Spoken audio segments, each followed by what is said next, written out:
भारत को इस समय आज़ाद हुए 70 साल से ज़्यादा का वक्त हो चुका है और इस 70 सालों के अंदर भारत ने कई जंगें लड़ी, लेकिन सबसे महत्वपूर्ण या सबसे ऐसी जंग जो आज भी हर किसी भारतीय को पीस देती है वो थी 1962 की जंग, यानी भारत और चीन की पहली जंग। 47 के बाद ये पहली ऐसी जंग थी जिसके अंदर भारत के हाथ बिल्कुल खाली थे।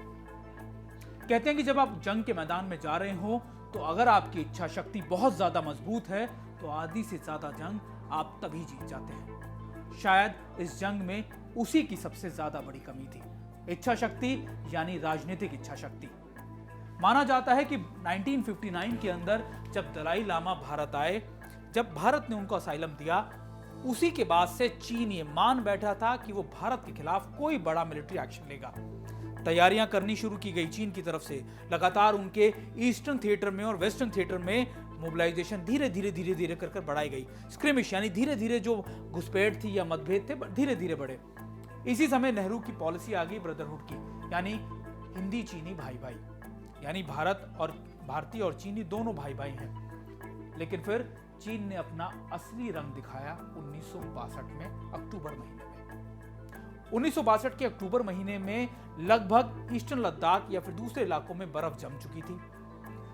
चीनी सेना कई जगह आगे बढ़ चुकी थी, बैठी हुई थी मोबिलाइजेशन के साथ, और अब चीन का खेल शुरू हुआ। चीन ने अक्टूबर में पूरी तरीके से जंग का ऐलान कर दिया। ये जंग करीबन 1 महीने चली।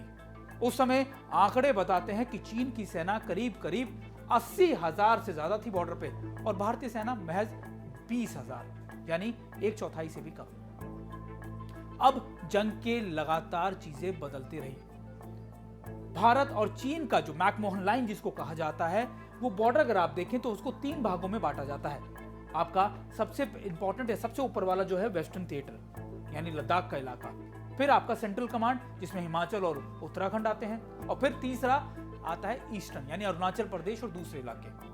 चीन ने 1962 में ईस्टर्न और वेस्टर्न थिएटर दोनों को एक्टिव कर दिया। हालांकि वो सारी चीजें आपको सेंट्रल थिएटर में नहीं नजर आई थी 1962 में, लेकिन ईस्टर्न और वेस्टर्न थिएटर को पूरी तरीके से कन्फ्रंट या खोल दिया गया।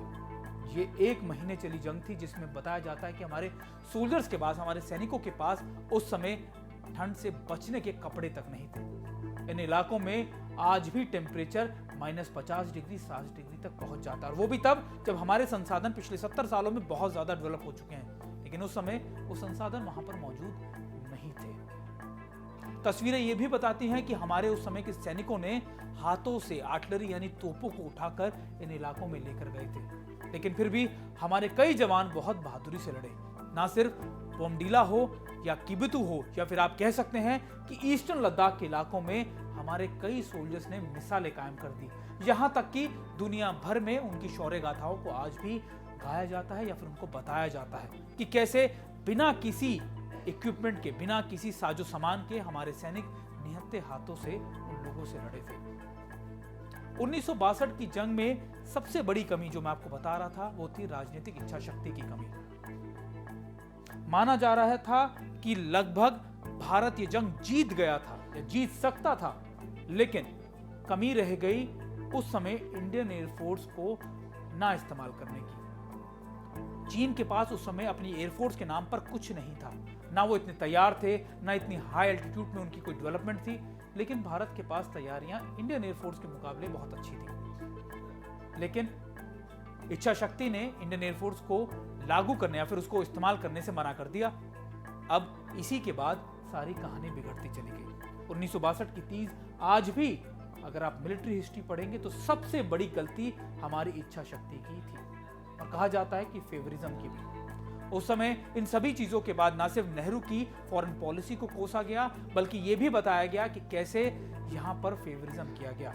उस समय के डिफेंस मिनिस्टर मेनन साहब को हटा दिया गया।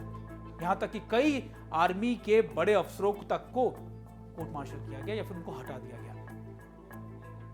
1962 की जंग ने हमको यह एहसास जरूर दिला दिया कि चीन जिसको हम अपना दोस्त या भाई मानते हैं वो दरअसल है नहीं, और आज भी 70 सालों के बाद वही कहानी दोबारा से रिपीट हो रही है ईस्टर्न लद्दाख के इलाकों में। डेट, टाइम या उस तरीके की सारे सिनेरियो बिल्कुल हूबहू 1962 की तरह है। जंग के इस मैदान में भारत भले ही हार गया हो, लेकिन भारत ने एक सीख जरूर ले ली, वो थी चीन पर कभी विश्वास नहीं करना। TV9 भारतवर्ष के डिजिटल प्लेटफॉर्म पर आप जुड़े रहिए। हम आपको अगले एपिसोड में एक और कहानी बताएंगे इस युद्ध के मैदान की। नमस्कार।